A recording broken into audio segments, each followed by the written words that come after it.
Big boss హౌస్‌లో అసలు మజా అంటే నామినేషన్, ఎలిమినేషన్‌తోనే తొలి వారంలో అయితే అప్పుడే కొత్తగా హౌస్‌లోకి వస్తుంటారు కాబట్టి, పెద్దగా తిట్టుకోవడాలు, కొట్టుకోవడాలు లాంటివి ఉండవు. కానీ ఈ సీజన్‌లో సెలబ్రిటీ వర్సెస్ కామనర్స్ మధ్య తొలి రోజు రణరంగమే మొదలైపోయింది. మాస్క్ మ్యాన్ హర్షిత్ ఇమాన్యుయేల్ మధ్య గట్టిగానే గొడవైంది. ఇక రీతూ చౌదరి అయితే తనకు నచ్చిన పనిని చక్కబెట్టే పనిలో పడింది. హౌస్‌లో ఎవరెవరైతే కుర్రోళ్ళు ఉన్నారో వాళ్ళని లైన్‌లో పెట్టే పనిలో దూసుకొని వెళ్ళిపోతుంది. కనుల కాపురం స్టార్ట్ చేసేసింది. జగన్, పవన్ కళ్యాణ్‌తో ఇక హౌస్‌లో ఎవరు ఎలా ఉన్నా కూడా అసలు రంగు బయటపడేది నామినేషన్స్‌తోనే. తొలివారం నామినేషన్స్ ప్రక్రియను మొదలుపెట్టేశారు. బిగ్ బాస్ దీనికి సంబంధించిన ప్రోమోని వదిలారు. అగ్ని పురుషుని ఎదుర్కొని అందులో గెలిచి వచ్చిన సామాన్యులకు మరో బంపర్ ఆఫర్ ఇచ్చాడు బిగ్ బాస్. ఈ వారం సెలబ్రిటీలను నామినేట్ చేసే అవకాశాన్ని ఇచ్చారు.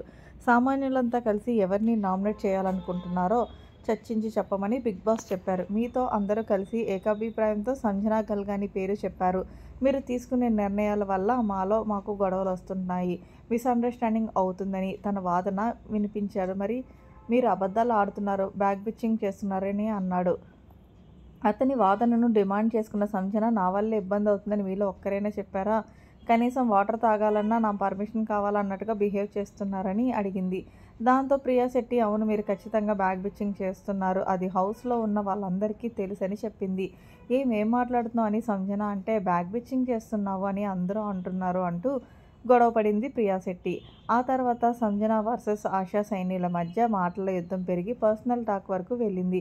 నా పర్సనల్ రిలేషన్‌షిప్ గురించి ఒక్కసారి కాదు 3 సార్లు మాట్లాడాల్సిన అవసరం ఏముంది అంటే సంజనని నిలదీసింది లక్స్ పాప. చూస్తుంటే ఈ వారం సంజన దుకాణం సర్దేసేలాగా ఉంది. ఎందుకంటే ఫస్ట్ వీక్‌లో ఎవరైతే కిచెన్ బాధ్యతను తీసుకుంటారో వాళ్ళు హౌస్‌లో వెళ్ళిపోవడం అనేది సాంప్రదాయంగా వస్తూనే ఉంది. ఈ సీజన్‌లో సంజన ఏరుకోరి మరీ కిచెన్ బాధ్యతను తీసుకుంది. తన గొయ్యి తనే తవ్వుకుంది. కాబట్టి ఆ గొయ్యి నుండి గొట్టెక్కడం అయితే కష్టమే. మరిన్ని లేటెస్ట్ అప్డేట్స్ కోసం మన ఛానల్ సబ్స్క్రైబ్ చేసుకోండి. Thanks for watching. Bye bye. Have a nice day.